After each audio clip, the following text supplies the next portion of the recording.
kapatid, ayan, nasabugad tayo ng gulong. Napakaalanganin ng ating position dito. Kailangan alisin ko lang to, then idadrive ko sa safe place. Ayan, sumabog yung gulong, oh. Oh no! Pagka sinuswerte ka nga naman, oo. So, aalisin ko lang ito. Itong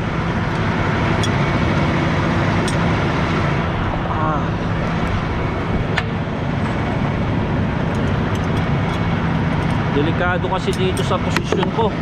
Kailangan makalipat ako sa maayos na lokasyon para ayusin nila to. Tinawag ko na, sabi nila pumunta daw ako sa safe place kasi alanganin talaga tong posisyon ko. Mabibilis ang sasakyan dito.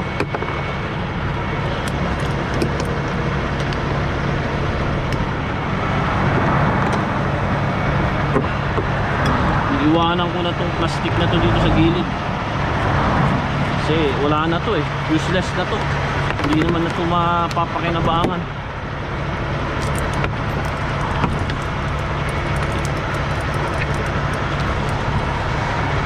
Ay aray ko.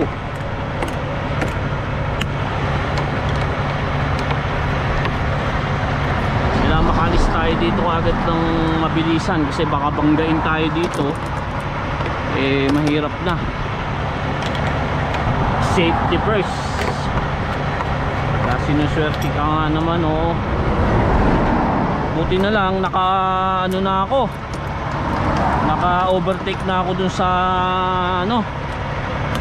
sa ino-overtakean ko kanina bago sumabog, or else baka yung mga parts nitong plastic na to tumama doon sa kotse na ino-overtakean ko na mabagal.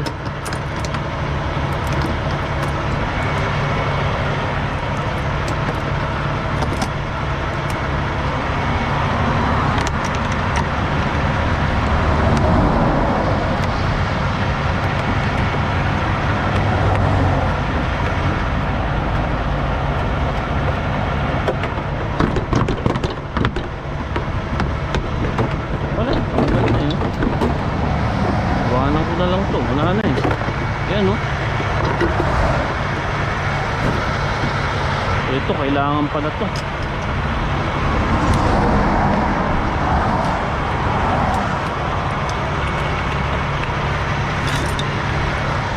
Itong bakal kailangan to.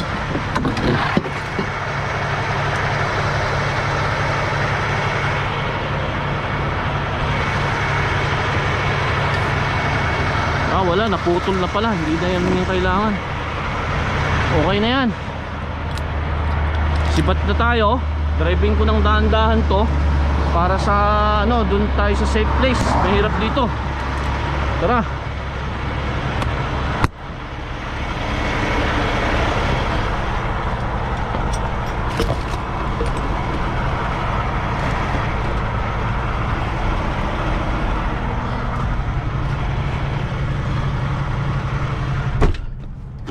Ay nako, buti na lang kanina naka-overtake na ako, nakalampas na ako. Ay nako,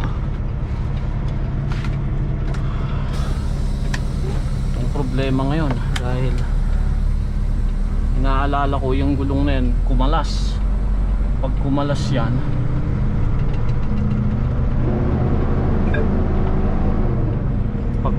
yan, baka sirain niya yung mga hose ko.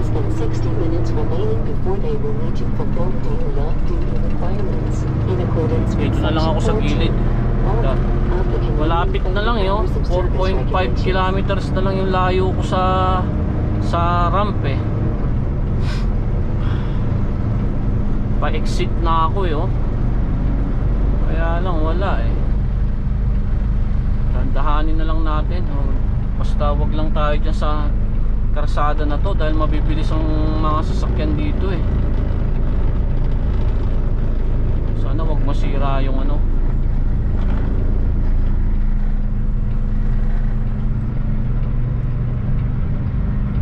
Ako, may mabilis sa likod ko.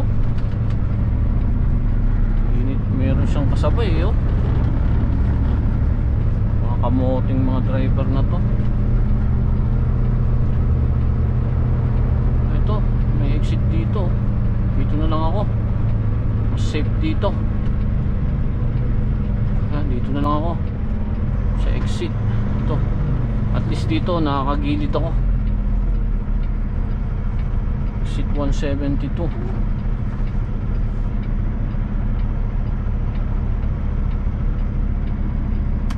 Dito na lang ako. Tapos lalagyan ko ng triangle. Ayan.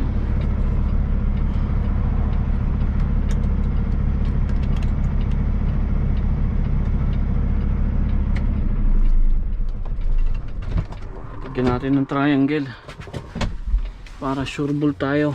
Kahit may dumating ditong pulis, hindi tayo ano natin ang triangle to.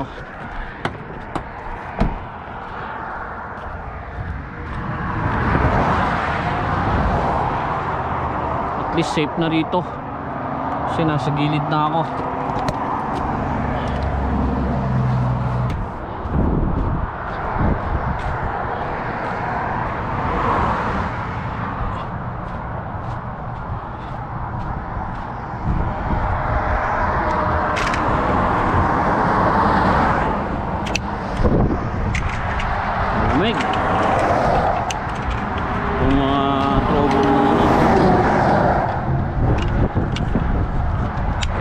Kung trouble trouble ka talaga, wala.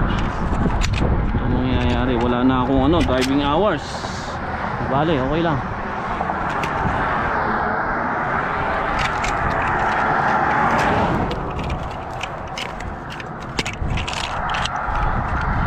Lamig, wala akong suit na jacket.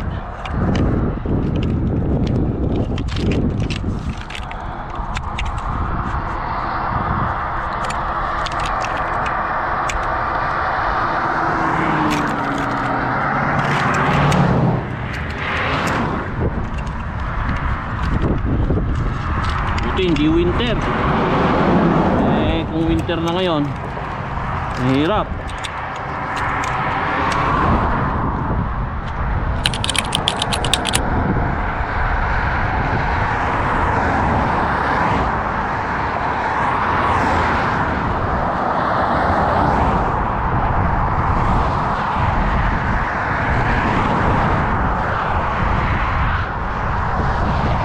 Ay nako. Yan, at least safe na tayo yan. Kahit may pulis pa yan, okay na. Dito tayo. Whew! Hintay tayo ngayon ng saklolo. Kasi ayusin nila, may pupunta rito na mag-aayos yung gulong. Hintayin natin. Okay. Buti nasa safe naman na tayong lugar eh. Okay lang yan.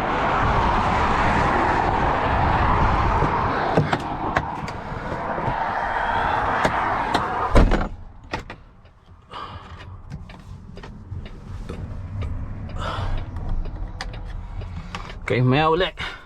So mga kapatid, ayan na yung gagawa ng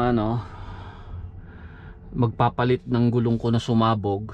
So dumating siya after 1.5 hour. So kinontak din ng company ko para ayusin yung gulong ko. So nandun siya sa likod. May chine-check siya to. So kompleto ng gamit yan, pambaklas, may compressor na yan, may gulong na rin nadala. So madali niya lang yung papalitan. Siguro maximum siguro 20 minutes ganyan. Then after nyan, wala na akong driving hours. Gagamitin ko na yung personal conveyance ko para makapunta ako sa safe na lugar. Lalagyan ko na lang ng note na magpe-personal conveyance ako. So yeah, hintayin ko lang matapos na palitan yung gulong. Then diretso na tayo sa truck stop para makapagpahinga ngayong gabi.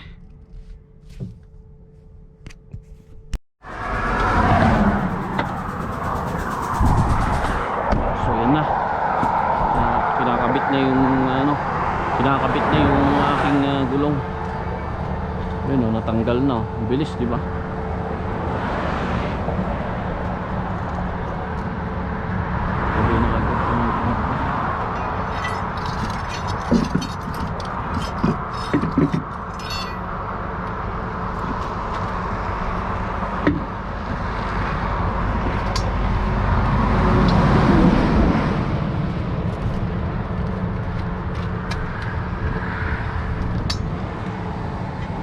Kompleto siya ng gamit.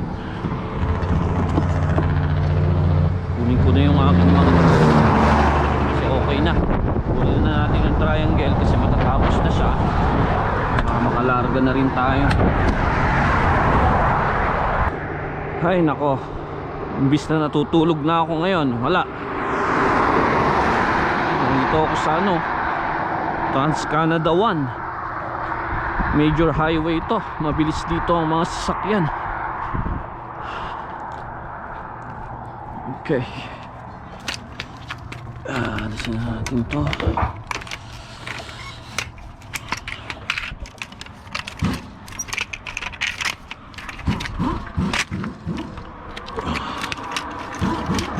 Uwi na tayo. Makabiyahe na tayo ng papunta na tayo ng truck stop.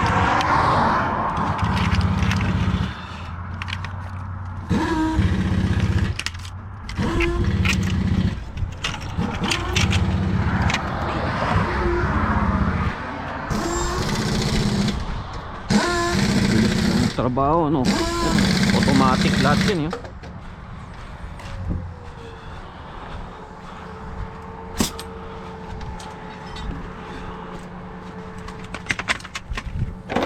Yung susi sa mga truck, di ba? Nakakatakot dito.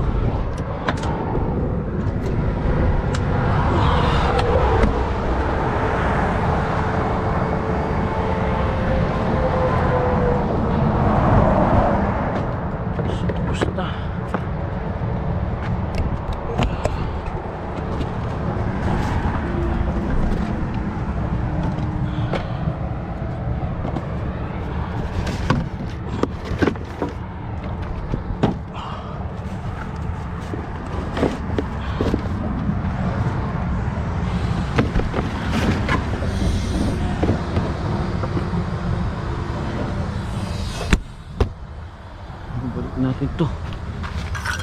Not yet. Oh, Hold this for me. yeah.